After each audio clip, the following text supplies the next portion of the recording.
album in studio, Romain Virgo. Yeah. That was when you're writing all these songs for the album.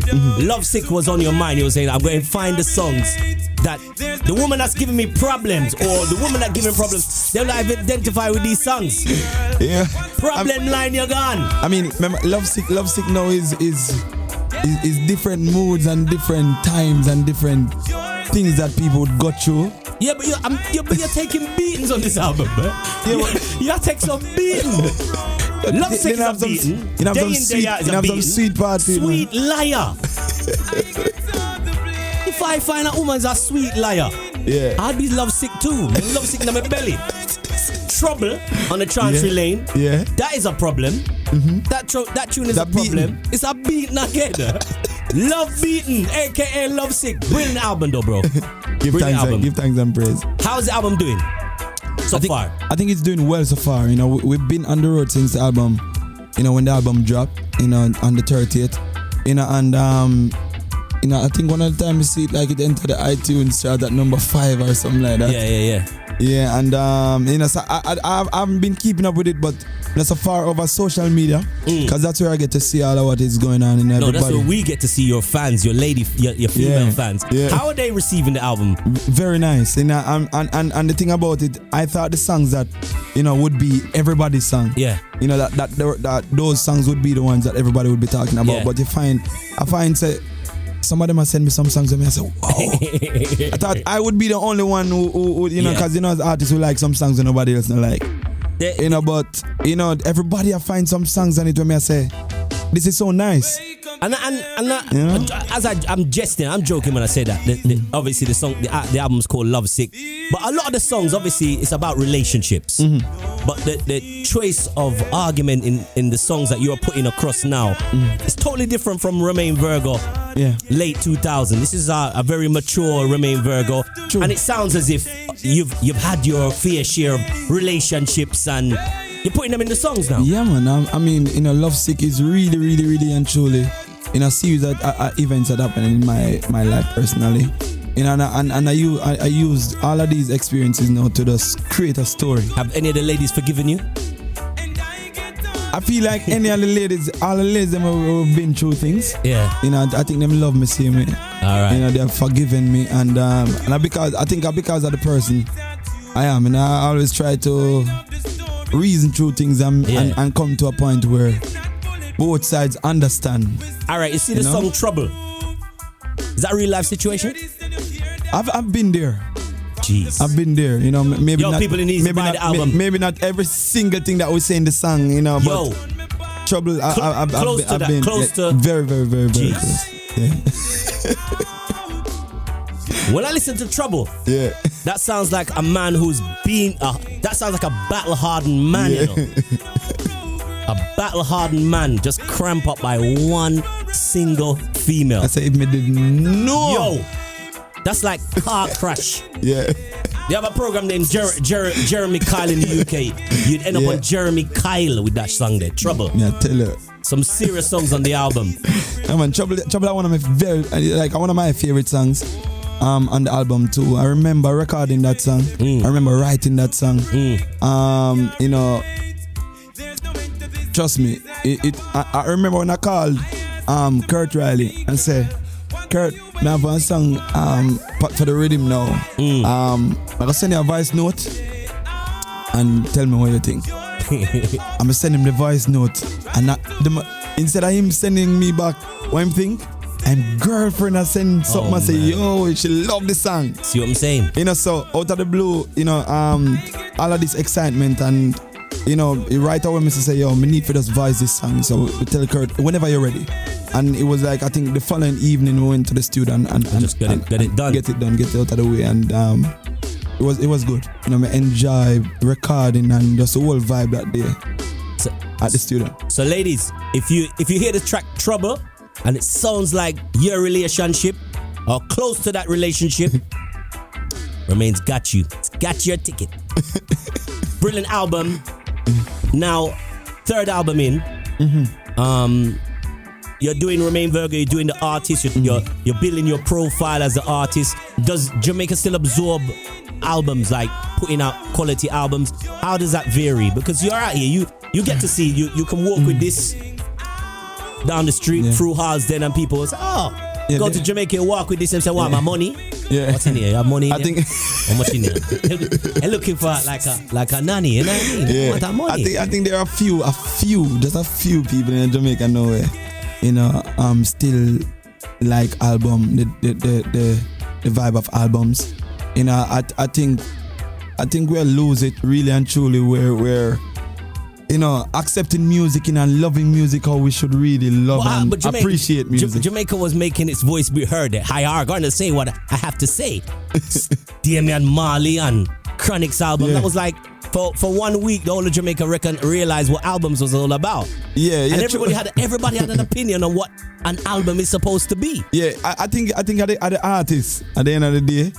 But and because I think this was Chronic's first album, and Chronic's is really and truly doing well in the music right now. He's one of them young soldiers that is doing extremely well. So we have to big him up. But I think Jamaicans at the time, because of this whole Grammy thing and the whole vibe that was surrounding 2 albums nominated for the Grammys, and thing that was really and truly debate. It was really and truly about who should win. And so it was more about the debate more than the quality of the album, right? I think people are more into who is going to win. And that was the reason why you had Jamaicans talking about albums at that time. What do you think about the outcome? Was it fair to you? I mean, I'm talking about your listening ear now, Romain, the producer.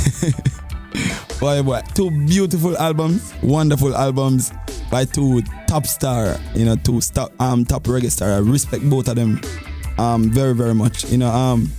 Chronic's album really and truly, melodies always win me. That is me. Okay. Melodies are gonna always forever win my heart, and him sing him way and just some songs like if I start listening to one now, I'll remember every single song that comes after. Gang now lyrically, it make you start think on a different level too. And so it's hard to really and truly. I don't think it's 2 albums that you can really compare really and truly. You have to just say you're so for you, both of them are winners then. Winners, right. Them. Winners. Well, this is our winner right now. He are in the studio. Romain Virgo. The album is right here on camera. In your ears, Lovesick. Let's play the title track of the album right now. Let's go. Robbo Ranx Radio. Well, I called you. I said to you that's a big song. I said, Romain, we need that song here, Lovesick. From the first time I heard that song and the juggling, I knew that was gonna be an instant hit. You know what I mean? Yeah. And here it is, title of your album. Yeah, Lovesick is a beautiful song, produced by Vikings production, voiced by Nico Brownie from Lifeline Music, and Nico's part of royalty, right? Yo, come on, man. You don't just call him Nico. You have to put some respect on the man's surname. That's what I'm saying, man. Nico Brownie. Oh, Brownie. Lifeline. All right. When you hear Brownie, you talk about the Brownie bunch. You talk about Steely and Clevie. Yo, man, I tell Danny Brownie. I tell you, it's a pleasure. It's an honor to be working with somebody like him. Yeah. He's very instrumental in most of these songs, especially this Lovesick song, the direction, how it should sound, voicing it, and it's just a blessing, man, to be working with him and under his direction, and like every single song on the album. I can't think of any that he wasn't a part of, so big up yourself, Mr. Brownie, every time. More and more that I work with people like Nico who understand direction and how voices should be, and trying to be myself, trying to help me to understand myself and these rhythms as well. I realized that I need to sing more on dancehall rhythms. Yeah. Which songs like No is basically singing. A song like Still. People are still they follow trends, and it hasn't been vogue for a little while. All right, you just mentioned Mavado. Mavado have a more rugged thing about him, but it hasn't been vogue for a little while. That singers sung on dancehall. And obviously yourself, Christopher Martin, Dexter Daps, you lot have come and actually changed that flow where people actually listen. They want to see a juggling, you know, and listen to the singers them, you know. Because the singers in the past, Willie Wonder, you know, the man they go sing on some dance already, man. You wonder, oh, you love that singer so much, you know. And I used to ask like why aren't we doing it as young singers? Because that's the history of our music, you know, like it's a part of the history. Cockatoo, Wayne Wonder, Pinchers, everybody sing and dance already. You know, so why aren't we doing that? You know, and that's the reason why, you know, taking on to this new direction, you know, is, you know, like I really and truly want to do it, you know, and do it from a point where I'm making music that are gonna live. Like when you hear Wayne Wonder drop in a dance now, you say, yo, me sang this. Big tune. Yeah, them you know? They just can't dead. They can't dead. Exactly. So, you know, it's like, you know, I'm speaking for myself, you know, I'm trying to, you know, put myself in that lane too, you know, to sing on these rhythms, you know, and give people the same kind of feeling that you give them singing on a Lovers Rock or a Roots rhythm. Do you feel like do you think that maybe, but I don't know if something that you do regular, I haven't seen you in and about the street dances, but is it something that you would help it along if actually people see you live on sound systems like how them great singers we just mentioned, though, once upon a time you could hear their music, they were tearing down dance, but you could actually see them in live sessions. Do you think that would help, or is that something that you're not really for you? I mean, it would. I mean, I used to do it. I'd love to see you in a dance setting. No man, trust me. I've been to dances in the early stages. I remember even when I just can't sleep. I went to Weddy, you know, and I went there a couple of times after. You know, the reality about it, you know, these dance scenes, it's hard to be creating and producing. And you know, some of the times these promoters wanted to be there. 24/7. It is hard for any human being to be producing and still going there and you know. But I think those vibes are good vibes. Do you think that live dance or doesn't lend itself well? Like in the old days, it used to, where you'd hear sound system from Stereograph and Stone Love would have segments of the dance. Them style, that's what I'm talking about. Yeah. If it was done in that way, like maybe that probably did it every time it keep. Yeah. If it was done like that. But nowadays it is not even like that. It's more like you come and you just stand up in the dance and then then your song will play. Listen to the selector scream down the wall. Yeah, and then your song will run through the whole of the promo song them. It's not like money done. Yeah, it's not like yo, we're all coming at the dance so and then we have that part where we singer them come in and we play one old school rhythm or we play a new rhythm or whatever, and singers just come in and just sing and whole a vibe. It's more like the singer them come in and come stand up in one corner with the whole heap of a money pull up thing. I hear that. No, I it not gonna look good. No, 100% agree. And I would love to see some of the artists live in dance, but obviously we need to organize. It needs a little bit more organization. It have to organize better. Like in like you have to get some people now with sense. We're gonna say, yo, at this one set. Let's make it happen, man. Let's make it happen. One part of the segment of the dance called Singers segment. Oh, you mean? I'm gonna drop few, you know, Romain and Taurus and Chris and the whole of the singer them just say, yo. Yeah. Well, I hope that happens soon. And I know a lot of people, even people want to singers who want to be a part of this thing. Like, if a movement like that start, I would just like to be there just to mix. I tell you. Well, I mix. Me just take a mix. Just a mix. I'm good with that. Well, one thing you don't have to worry about is your live up close and personal shows, which seems to be getting let me cut that out of the interview. One thing I can say, they are getting better. Not seems to. What seems to go? Yeah, man. Watching that Rebel Salute and seeing you, you know, it's a vastly improved Romain Virgo live. It really and truly, you know, it's getting better as the years go by. You know, the band, you know, we're banding even better. You add so much variety to your live sets. You're doing the dancehall thing, then all of a sudden you're gone. It's man gone soul, you know? Yeah, man.